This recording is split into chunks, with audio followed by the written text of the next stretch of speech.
Hi everyone, Sam Hutchinson here. Welcome to video number 2 of our 5-part series. It's great to have you back here. We really hope that you got some really good value out of the first video. I've got the lovely Ravit with me again.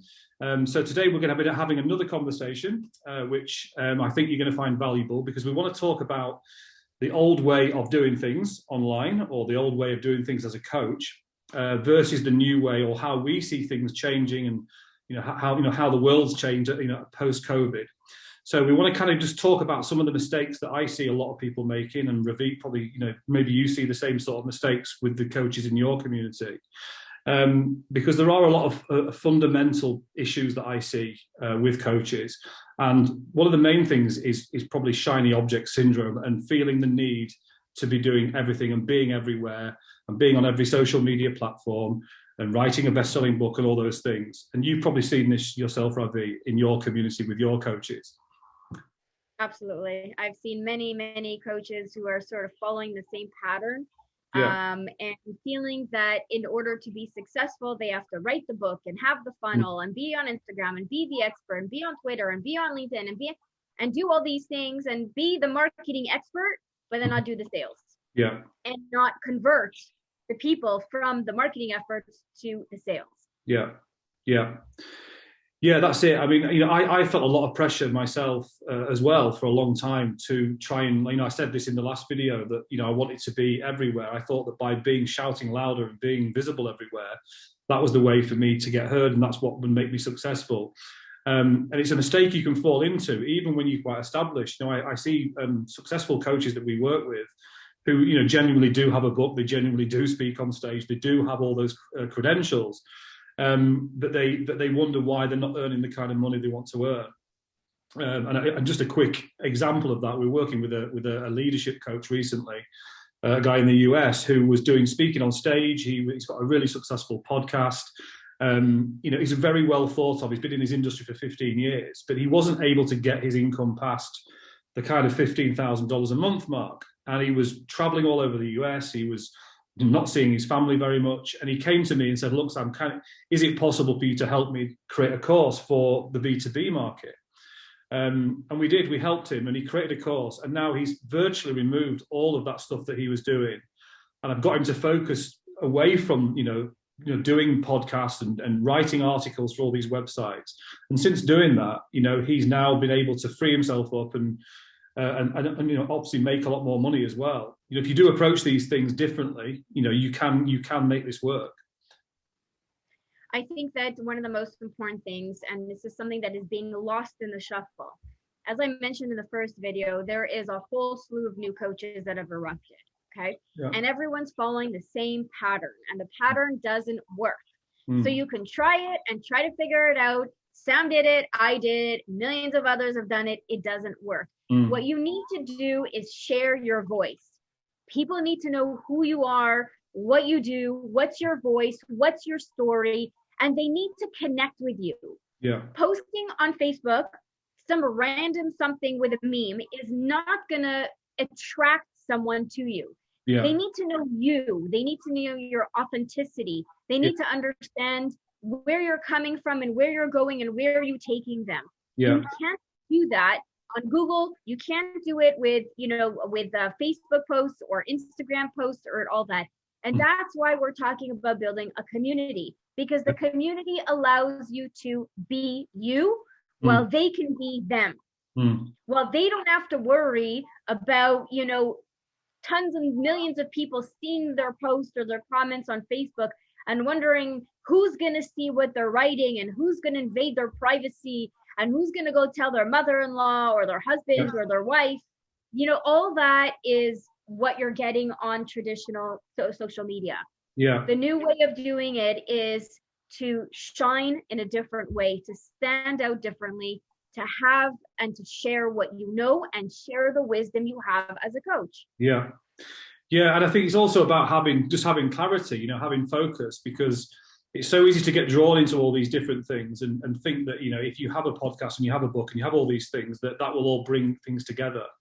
But actually what you're doing is spreading your focus very thinly. You're putting yourself you're putting your attention in all these different places that you end up not really getting the results with anything. And another thing that I see is that people think that, you know, by shouting louder and by having a podcast, all those things, that that's going to move them forward. But actual fact, all it does is amplify the fact that you don't have a strategy or a system, or you don't have a way of taking someone from a podcast or an article to a phone call to becoming a client. You don't have a very simple, straightforward funnel in place. And just by shouting and adding to the noise online, that isn't really going to help. And so what we do with most of our clients is try and get them very, very laser focused on one or two things. You know, one social media platform, one particular type of product, and we really try and get really, really focused on that. And that really makes a difference to our guys, because they've got more focus, they've got more clarity. The other important thing to understand is you have to think of how your client is going to find you. So if they have a pain point, there's something that bothers them. So I'll give you an example with divorce, because that's what I know. So if someone is getting divorced, they're not going and shouting it out on Facebook, hey, I'm getting divorced. Who can you send me to? Who should I go to? Who should I talk to? What's next? What's my next step? How do I do this? How do I do that? They're not going to do that. So I know that their process is broken in order to get information. So they end up relying on two people, lawyers and therapists. And those are not the only two people that are important. There's a whole load of other people who could help them throughout this transitional phase. So I tell my coaches this all the time. You have to think of, how are people going to find you? So if somebody was getting divorced or was thinking about getting divorced, where was the first place they're going to go? They're going to go on Google and they're going to search something. If you don't show up on a keyword search term, you're out. You have no voice, you have nothing. They won't even know who you are.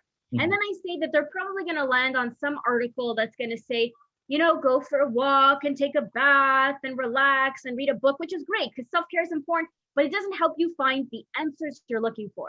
Yeah. In my particular community, when the parents are looking to get divorced, they're looking for answers and they're not finding it. Therefore, they're only resorting to therapists and lawyers. And this is why we pool together two communities. We've got the parents with the questions, with the coaches, the experts, and the professionals who have the answers, the tools, the strategies, the knowledge, the wisdom, and the experience to answer these parents' questions. So by putting these two communities together, you're taking away the old system that doesn't work, where people are looking for information and not finding it, and you're replacing it with a new system that is, I'm helping you find your answers in the easiest way possible.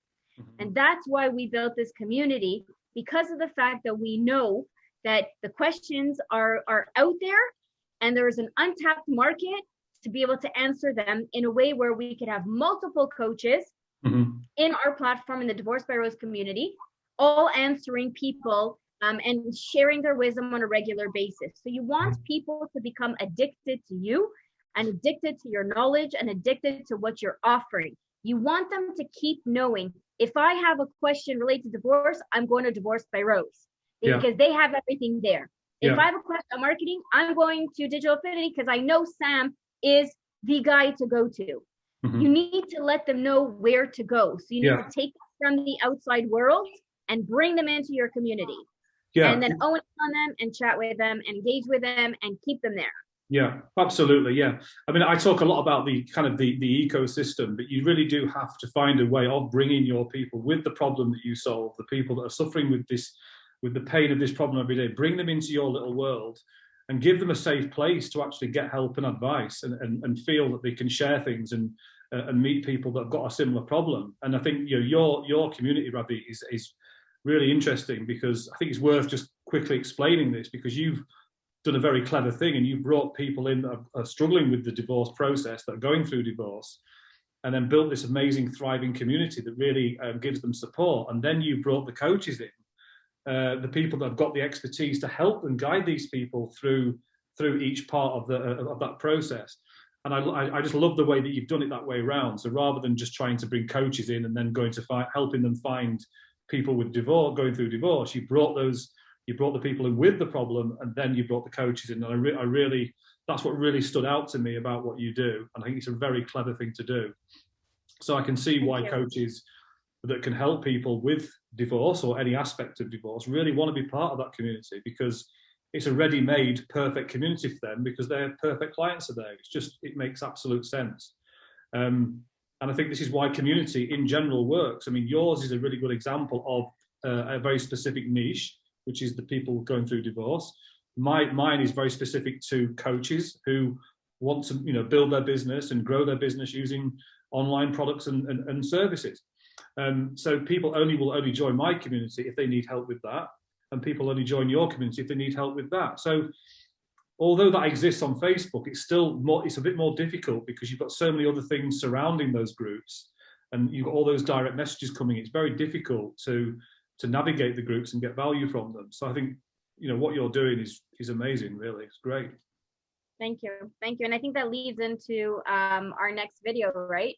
Yeah. Where we're going to talk about setting the right foundations on what kind of community should you have. There's various different types, and we wanted to share that with you so that you could evaluate what makes sense to you. I mean, this particular community works for me and for parents who are contemplating divorce or newly separated, because I'm bringing in a lot of answers and a lot of solutions to them, not only by me, but by a whole bunch of other coaches and experts that are part of our team. Yeah. So, but that doesn't necessarily mean that that's going to be a right fit for everybody. So we're excited to share the next video with you.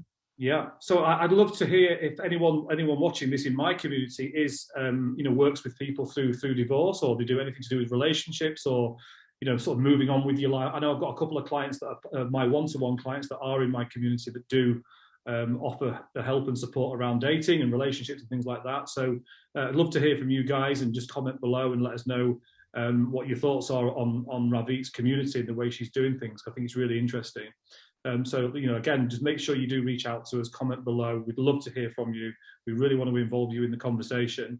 And like Ravit says, in the next video, in video 3, I'm going to talk specifically about setting the right foundations and the importance of getting the fundamentals and the foundations right in your business before you even contemplate marketing strategy.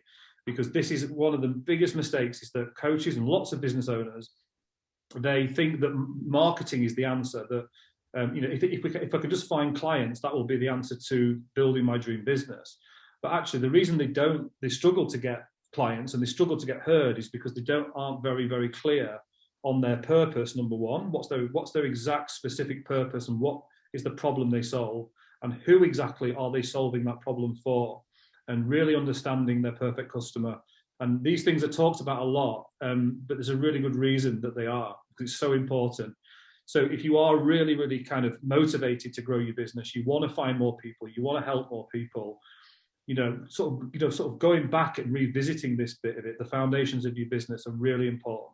So that's what I'm going to talk about, or we are going to talk about in video number 3. So make sure you tune in, keep a lookout for that. And we really look forward to seeing you in the next episode. Thank you, everyone. See you.